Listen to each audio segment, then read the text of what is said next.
नमस्कार श्रोते हो. दीपक रेगे कथाकथन चॅनलवर तुम्हा सगळ्यांचं मनापासून स्वागत. श्रोते हो, आज तुम्ही ऐकणार आहात विजय कापडी सरांच्या छत्रीतली अनामिका ह्या कथासंग्रहातली कथा. आपण तत्पूर्वी तुम्ही जर आत्ता चॅनलवर पहिल्यांदा आला असाल किंवा अजूनपर्यंत चॅनल सबस्क्राईब केलेलं नसेल तर प्लीज चॅनल सबस्क्राईब करा.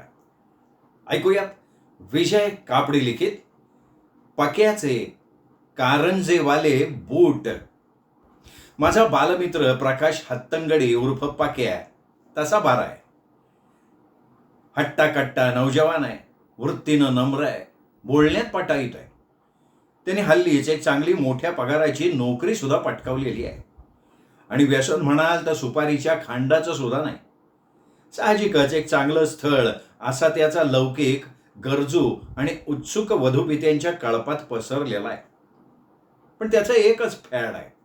तो कुठल्याही लहान मोठ्या बाबतीत काय करायचं, कसं करायचं याचं एक पक्कं धोरण मनात ठरवतो आणि त्या धोरणाशी 100% प्रामाणिक राहतो. मग काही होऊ द्या, त्याची नसलेली शेंडी तुटो वा पारंबी. पण यंदाच्या पावसाळ्यातल्या बुटांच्या बाबतीत मात्र त्याचं ते धोरण थोडं चुकलंच. म्हणजे सुरुवातीपासूनच ते जरा डळमळलं, पण बराच काळ पठ्य धोरणाला टिकून राहिला. शेवटी गळ्याशी आलं तेव्हा कुठं त्याच्या रायगडाला जाग आली, पण उशीर झाला होता. Damage was already done. आता तुम्ही म्हणाल हे प्रास्ताविक बाजूला ठेवा, नेमकं काय झालंय ते सांगा. पण त्याआधी मला एक सांगा, पावसाळी बुटांच्या बाबतीत तुमचं काय धोरण असतो? आता तुम्ही म्हणाल पावसाळी बुटाच्या बाबतीत धोरण ते काय असणार बोडक्याचं. पावसाळा सुरू झाला की आम्ही बाजारात जातो आणि रबरी चपला किंवा बूट विकत आणतो. पावसाळा संपेपर्यंत ते वापरतो. पण पक्याचं तसं नाही आहे.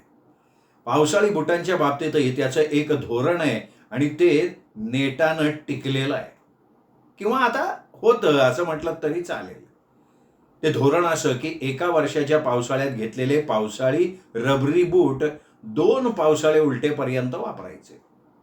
अर्थात त्यासाठी त्याला थोडी काळजी घ्यावी लागते आणि ती म्हणजे मे महिन्याच्या शेवटच्या आठवड्यात घेतलेले नवे बूट त्या वर्षीचा पावसाळा संपेपर्यंत सातत्यानं वापरून झाले आणि हिवाळा सुरू झाला की बूट स्वच्छ धुवून मेणकापडात बांधून माळ्यावर ठराविक जागी ठेवायचे. तुम्ही म्हणाल आता मेणकापडातच का? तर त्याचं कारण साधं आहे की मेणकापडाचा एक तुकडा त्याच्या घरी आपला नुसता पडू नये. तर असे हे माळ्यावर व्यवस्थित ठेवलेले बूट पुढच्या वर्षीच्या मे महिन्याच्या 4थ्या आठवड्यात बाहेर काढायचे, पायात चढवायचे आणि डमडम डिगा डिगा गाणं गुणगुणत पावसात मस्तपैकी हिंडायचं. थोडक्यात एका वर्षी घेतलेले पावसाळी बूट 2 पावसाळे कसल्याही आपत्तीविना वापरायला घ्यायचे, हे त्याचं धोरण. आता तुम्ही म्हणाल की पावसाळी बुटांच्या बाबतीत धोरण कसलं? नाही, तुमचं बरोबर आहे. पण काय शेवटी स्वभावाला औषध नसतं, नाही का? पण पक्याच्या बुटाच्या बाबतीत गेल्या वर्षी जरा गडबड झाली. पावसाळा संपता संपता त्याच्या बुटांना तळाजवळ बारीकशा भेगा पडल्या. त्या भेगा काही फारशा मोठ्या नव्हत्या. थोडंसं आपलं नावापुरतं पाणी आत झिरपायचं, पायमोजे ओलसर व्हायचे. खरं सांगायचं तर यंदा ते बूट वापरात काढायच्या लायकीचे नव्हतेच मुळे. पण बूट विकत घेताना दुकानदारांनी सांगितलं होतं, डोळे झाकून तुम्ही हे बूट 2 पावसाळे वापरू शकाल. पक्यानं ठरवून टाकलं की बुटांना भेगा पडल्या तरी डोळे झाकून नाही ते चक्क उघडे ठेवून यंदा हेच बूट वापरायचे. बस. आणि काय ठरलं म्हणजे ठरलं. पावसाळा सुरू होण्याआधी माळ्यावरचे बूट खाली काढून पक्या सज्ज झाला. पण यंदा पाऊस बेटा जून महिन्यात पडलाच नाही. एवढंच नाही तर पडायची लक्षणं सुद्धा दिसेना. पण पक्या काय आमचा डगमगला नाही. पावसाचा ऋतू सुरू झालाय. पाऊस पडो किंवा न पडो असं म्हणत तो पावसाळी बूट पायात चढवून सर्वत्र वावरायला लागला. आणि जुलै महिन्यात धो धो धो पावसाला सुरुवात झाली. चारो ओर है जलथल जलथल अशी परिस्थिती निर्माण झाली. पक्याला आपण आधीच बूट चढून सज्ज झाल्याचं समाधान मिळायला लागलं. पावसात वापरतानाचे त्याचे 2-1 दिवस बरे गेले, पण 3ऱ्या दिवसापासून मात्र बुटाच्या तळातनं पाणी आत येतोय का काय असा संशय येण्यासारखी परिस्थिती निर्माण झाली. ऑफिसात पोहोचल्यावर त्यांनी बूट काढले. पायमोजे चाचपून बघितले तर ते चक्क भिजून ओले चिप्प झाले होते, पाणी गळायला लागलेलं होतं. मग पक्यानं एक शहाणपणाचा निर्णय घेऊन टाकला. टेबलाच्या पायाजवळच्या आडव्या दांडीवर पायमोजे वाळायला ठेवून दिले. थोड्याच वेळात त्याच्या शेजारच्या टेबलवर बसलेल्या कुंदा साठेनं नाकाला हात लावून कसला घाणेरडा वास कुठून येतोय काय माहिती अशी पृच्छा केली. पण तो वास नेमका कुठून येतोय हे पक्यालाच ठाऊक नसल्यामुळे त्यांनी फक्त खांदे उडवले, ओठ दुमडले आणि कामाला सुरुवात करून टाकली. थोड्या वेळानं चहा आला. नेहमीप्रमाणे चहाचा कप घेऊन त्याचे 4-2 सहकारी मित्र त्याच्या टेबलापाशी जमा झाले. गप्पा गोष्टी सुरू झाल्या खऱ्या, पण लगेच प्रत्येकानं नाक मुठीत धरून आणि चेहरा वेडा वाकडा करून तिथनं पळ काढला. दरम्यान पाक्यालाही तिथं बसून राहणं अशक्य होऊन बसलं. तेव्हा टेबलावरची आवश्यक ती कागदपत्र घेऊन तो त्याच्या स्वतःच्या टेबलापासून शक्यतो दूरच्या एका टेबलावर जाऊन बसला. पक्याचे भिजलेले पायमोजे संध्याकाळपर्यंत पापडाप्रमाणे कडकडीत झाले. लगेच ते त्यांनी पायात चढवले, बूट घातले आणि घराची वाट धरली. पुढचे 10-12 दिवस पाऊस धो धो धो कोसळायला लागला. पक्याला पावसाळी बूट घालून पावसात फिरणं कठीण होऊन बसलं. कारण बूट चढवून पाण्यात पाय घातला की रस्त्यावरचं पाणी आतमध्ये यायला लागलं.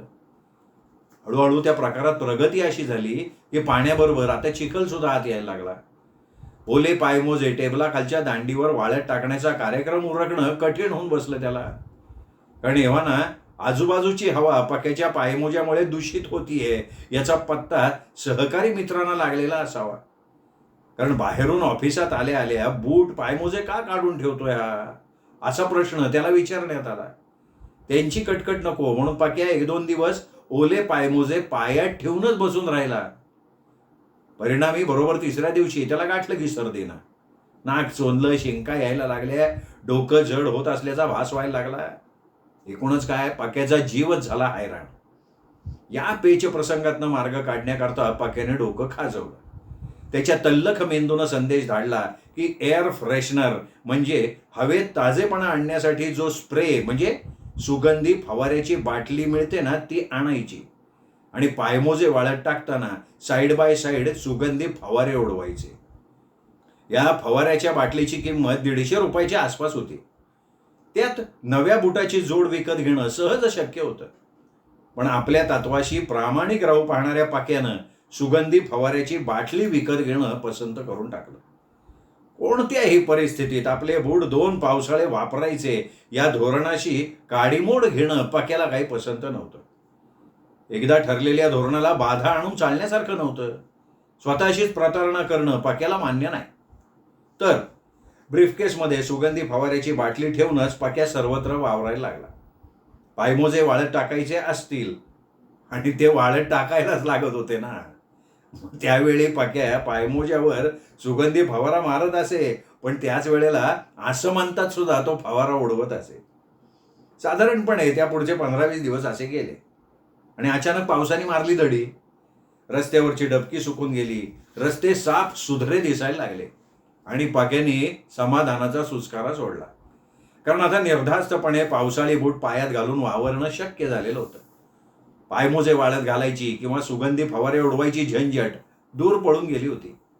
एक दिवशी पक्या असाच रस्त्यानं चालत असताना पायाजवळ त्याला घट्ट घट्ट लागायला लागलं.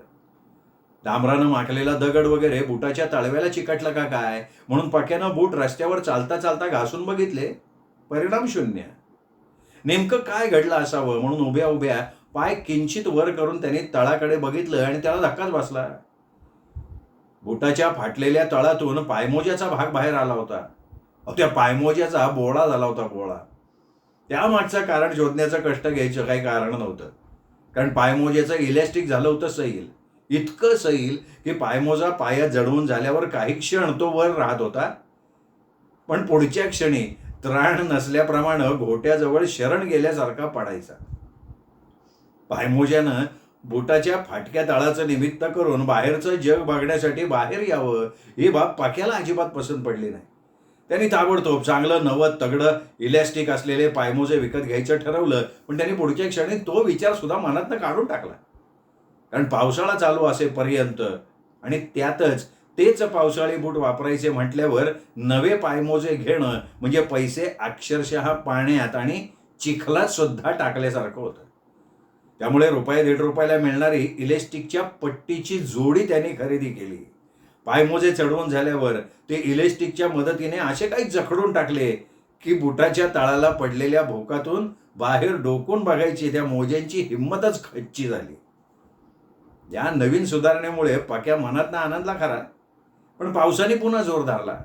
सगळीकडे पाणीच पाणी व्हायला लागलं आणि पक्याला तळ फाटलेले त्याचे पावसाळी बूट वापरणं कठीण व्हायला लागलं. ऑफिसऐवजी बस किंवा लोकल गाडीतल्या प्रवासात तो बुटातनं पाय बाहेर काढायला लागला. तोबा गर्दीमुळे नेमक्या कुठल्या महाभागानं बूट काढलेत याचा कोणाला पत्ता लागणं शक्य नव्हतं. काही दिवस त्याची ही स्ट्रॅटेजी चालली, पण यंदा पक्याच्या पावसाळी बुटांनी त्याची अगदी सत्व परीक्षा घ्यायचं ठरवलं होतं का काय देव जाणे. कारण थोड्याच अवधीत तळाच्या भेगा इतक्या रुंदावल्या की तळातनं येणारं पाणी कारंज्याप्रमाणे त्याच्या पायातनं बाहेर पडायला लागलं. त्याच्याकडे बघणारा चमत्कारिक नजरेनं त्याच्याकडे बघायला लागला. ही गंभीर परिस्थिती काबूत आणण्याचा एकच उपाय शिल्लक राहिला होता आणि तो म्हणजे चाल बदलणं. पक्यानं लगेच पावसाळ्यापुरती चालण्याची पद्धतच बदलण्याचं नुसतं ठरवून नाही टाकलं, तर त्याचं प्रात्यक्षिक तो घडवायला लागला. पावसातून चालताना संपूर्ण पाय जमिनीला न टेकवता केवळ चावड्यावर किंवा टाचेवर चालणं त्यांनी सुरू केलं. त्याचा इष्ट आणि अनिष्ट परिणाम दिसायला लागला. इष्ट परिणाम असा की बुटात पाणी येणं काही प्रमाणात थांबलं आणि अनिष्ट परिणाम असा की पक्याच्या पायांना किल्ल्या किंवा चिखल्या झालेल्या असाव्यात असा समज लोकात पसरला. असं अवघडून चालण्यापेक्षा डॉक्टरकडे जाऊन त्या किल्ल्यांवर इलाज करून घे असं त्याचे हितचिंतक त्याला सांगायला लागले. लग्न जुळवणाऱ्या एका मध्यस्थानी त्याला विचारलं सुद्धा, असा कसा चालतो? एका इच्छुक वधू पित्याला मी तुझं स्थळ म्हणून सुचवलं तेव्हा तो म्हणाला तो किल्ल्या झालेला मुलगा, तो नको दुसरा सांग. हे ऐकल्यावर मात्र पक्या हादरला. लग्नाच्या बाजारात उभ्या असलेल्या आपल्यासारख्या इच्छुक वराविषयी अशी वदंता पसरणं धोक्याचं असल्याचं ध्यानात यायला वेळ नाही लागला. आपले पावसाळे बूट असा दगा देऊ शकतील याची त्याला अंधुकशी सुद्धा कल्पना नव्हती. त्या क्षणी आपल्या धोरणात बदल करून नवीन पावसाळे बूट विकत घेऊन बदनाम करणारे बूट कचऱ्याच्या पेटीत फेकून द्यायचा विचार त्याच्या मनात आला. पण त्याचं मन म्हणालं, सबूर, पावसाळा आता संपत आलाय. शेवटचे 8-15 दिवस तर राहिलेत फक्त. इतके दिवस काढलेस, आता थोडक्यासाठी पावसाळी बुटाचा नष्ट खर्च कशाला करायला पाहिजे? पुढच्या मोसमात नवीन बूट घ्यायचेच आहेत. आणि मग पक्यानं नवीन बूट खरेदीचा बूट मनातनं काढून टाकला. परवाच्या दिवशी मात्र अनर्थ झाला. लग्न जुळवणाऱ्या एका मध्यस्थानं त्याच्यासाठी एक स्थळ आणलं. मुलीला पाहण्याचा कार्यक्रम ठरला. पक्यानं त्याचा मारूत सफारी सूट अंगात चढवला. बाहेर पाऊस पडत असल्यामुळे पावसाळी बुटात पाय घातले. आताशा पायमोजे वाळत घालण्याच्या कार्यक्रमाला तो पुरता कंटाळलेला होता, त्यामुळे त्यांनी फक्त बूट चढवले. मुलीच्या घरात प्रवेश करताना बूट काढून ठेवले. आतल्या सोफ्यावर जाऊन बसला. मुलगी पाहण्याचा गोड कार्यक्रम सुरू झाला. चहाचा ट्रे घेऊन मुलगी बाहेर आली. मुलगी देखणी तर होतीच, शिवाय ती बँकेत कामाला होती. त्यामुळे घरातल्या स्वयंपाक पाण्याचं काम आपली अनुभवी आईच पुढे चालू ठेवेल असा विचार करून मनातल्या मनात पक्यानं पोरगी पसंत करून टाकली. कार्यक्रम आटपल्यावर तो बाहेर आला. उभ्या बूट पायात चढवले निघाला. दरम्यान मध्यस्थाची डोळ्यात प्राण आणून वाट पाहू लागला. पुढच्या 2-4 दिवसात मध्यस्थ आला. पक्या उत्साहीतून मध्यस्थाला म्हणाला, मुलगी छान आहे, पुढची बोलणी करायला या म्हणावं त्या लोकांना. पक्याकडे बघत मध्यस्थ म्हणाला, अरे त्यांनी तुला नकार दिलाय बाबा. नकार? मला नकार दिला का बुवा? पक्या गोंधळला होता. अरे तू म्हणे फाटके तळ उसवलेले बूट वापरतोस. मध्यस्थानं त्याच्यावर बॉम्बच टाकला. डोळे विस्फारत पक्यानं विचारलं, मी फाटके बूट वापरतो हे त्यांना सांगितलं कोणी? अरे सांगायला कशाला पाहिजे? तू त्या दिवशी बूट बाहेर काढून ठेवले होतेस का नाही? त्यावेळी त्यांच्या घरातल्या एकाला बाहेर जाऊन काहीतरी आणण्यासाठी पेटाळलं गेलं. त्यावेळी घाईगडबडीत तो तुझे बूट घालून गेला. बाहेर पडत होता पाऊस आणि तुझ्या बुटाच्या तळातनं पाण्याचे चिखलाचं कारंजा उडत होतं की रे. ही गोष्ट त्यांनी वधूपित्याच्या कानावर घातली आणि त्यांनी लगेच निर्णय कळवला की इतके फाटके बूट वापरणारा मुलगा आम्हाला जावई म्हणून नको. अरे नेहमीच ठीक आहे पाके, पण मुलगी बघायला जाताना चांगले नवे कोरे पावसाळी बूट घ्यायला काय झालं होतं रे तुला? उगाच मधल्यामध्ये माझी पोझिशन डॅम करून टाकली तू. मध्यस्थ बोलत होता. पक्या कान देऊन ऐकत होता. त्याचं बोलणं संपायच्या आधीच पक्यानं धाडसी निर्णय घेतला. पक्यानं त्याचे ते कारंजेवाले बूट बसल्या बसल्या बाहेरच्या दिशेनं फेकून मारले आणि अनवाणी नवे पावसाळी बूट आणायला निघाला. पक्याने त्याचं धोरण यंदा बदलून टाकलं ते हे असं.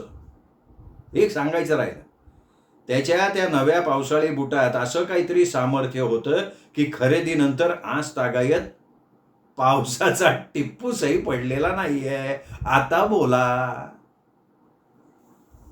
श्रोत्यो, ही होती विजय कापडीकरांची कथा, पक्याचे कारंजेवाले बूट. कथा आवडली असेल व्हिडिओ लाईक करा, मित्रपरिवारात नातेवाईकात शेअर करा. कथा कशी वाटली हे कमेंट करून जरूर लिहा. आणि हो, चॅनल सबस्क्राईब करायचं राहून गेलं असेल तर प्लीज चॅनल तेवढं सबस्क्राईब करा. पुन्हा भेटूयात अशाच उत्तम कथेसह. तोपर्यंत नमस्कार मित्रो.